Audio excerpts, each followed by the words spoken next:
Hello everybody, Father Pat Austin, MSc, talking to you on Mission Alive. And this story is about our bishop in the Northern Territory when I first went up there in the 1970s.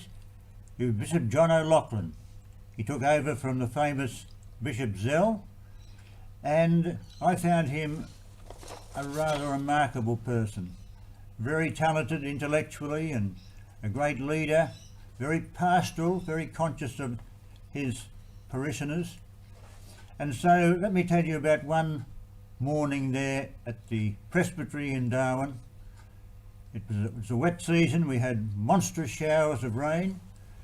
This particular night, it had poured all night, and as we came streamed into breakfast, several priests with myself, we stepped over a poor unfortunate fellow lying in the doorway, blue with cold and wet right through. But we were hungry. We were a young priest, we were hungry. We went straight to the table, waited till his lordship came, because he always said the grace, and we sat down after he sat down. He said the grace all right, then he stopped. We looked up at him. He said, "Did anybody see a gentleman there in the doorway?" And we all looked down embarrassed. He said, "He could have been St. Joseph. I want you all to go to your rooms," and he assigned each one with a task. Get a pair of shoes, you a pair of trousers, you a cardigan, you a hat, and so forth. And so we dried this poor unfortunate fellow under the guidance of our Bishop John O'Loughlin, and we put on his new set of clothes, or at least second hand, but they were nice and dry. And as I was adjusting the shirt of this gentleman, I noticed the name tag, Dr. O'Loughlin. I often wonder what the nurse would have thought when she was attending to this poor unfortunate man at the hospital, because we had the ambulance come and take him away. Yes, John O'Loughlin was, in my opinion, a wonderful bishop, and I must admit I often think of him and his advice that he passed on to me, a young priest. Thank you. Following from Father Pat's story about Bishop O'Loughlin at the presbytery in Darwin is some photos of Bishop O'Loughlin, and in the top left is him with his predecessor, Bishop Zell. Then on the right, Bishop O'Loughlin a little bit further along in his life. Then in the middle at the bottom is a rather formal photo of him as bishop, and then as an old man. So that's something of his life. Now, some facts about his life.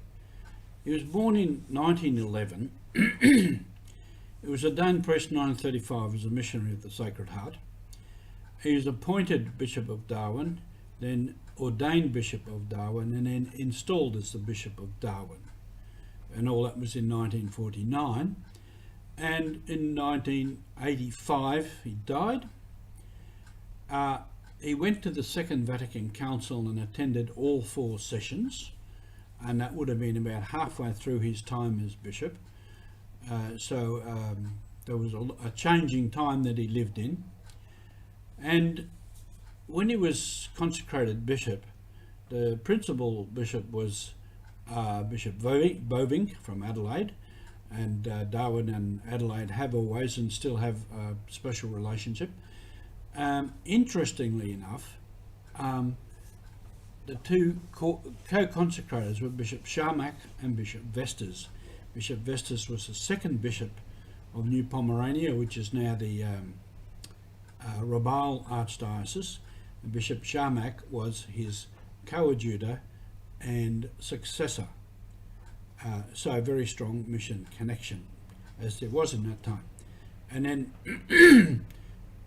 then Bishop O'Loughlin himself was the co-consecrator for Bishop Doyle, who was the bishop of what we call Eastern Papua, Sedia Alatau Diocese now, and Bishop Copus, who was the bishop and archbishop of Port Moresby. So again, the mission connection was still there. And so that's part of Mission Alive. Thank you again for watching Pat and hearing his story and a few other things about Bishop O'Loughlin.